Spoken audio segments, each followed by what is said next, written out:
On February 14th, 1968, they jetted from London, soon settling in at the Master's quiescent conclave next to the sparkling Ganges River. Maharishi was a wonderful teacher, recalls Cynthia Lennon, Beatle John's first wife. His talks were humorous, enlightening, and provided truly wonderful days. John and George, in particular, were in their element, throwing themselves totally into Maharishi's expansive teachings. They were happy, relaxed, and above all, found a peace of mind denied them for so long.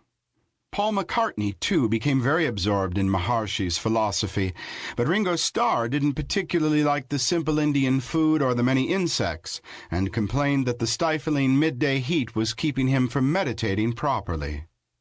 Many of the Beatles' close friends also joined them on the pilgrimage. There was Donovan, Beach Boy Mike Love, Mia Farrow, and her sister Prudence, to name a few. All in all, it was as perfect and peaceful an interlude as anyone could hope for.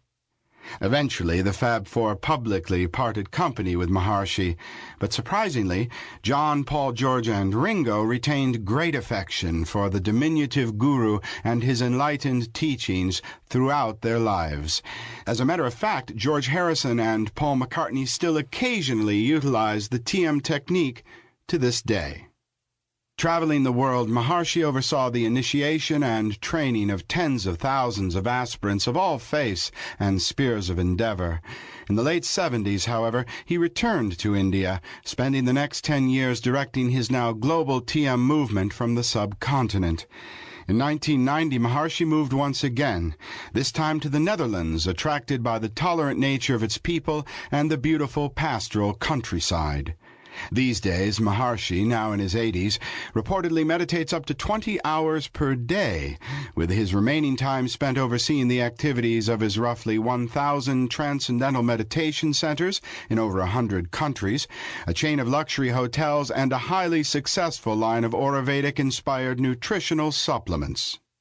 Maharishi's main thrust, however, has long been and always will be the propagation of his ancient Vedic-inspired teachings. Of the many high-profile swamis who have touched down in the West over the last several decades, only Maharishi's movement has remained really stable and indeed continues to thrive. Probably the first guru any of the baby boomers had ever really heard of, Maharishi Mahesh Yogi will be forever linked in our minds with that long-ago Summer of Love 1967 and his brief venue as the Beatles' engaging spiritual master. In this vintage clip recorded that same year, Maharishi is asked by journalists to explain his particular meditational technique, as well as his erstwhile relationship with the decidedly unascetic world of rock and roll.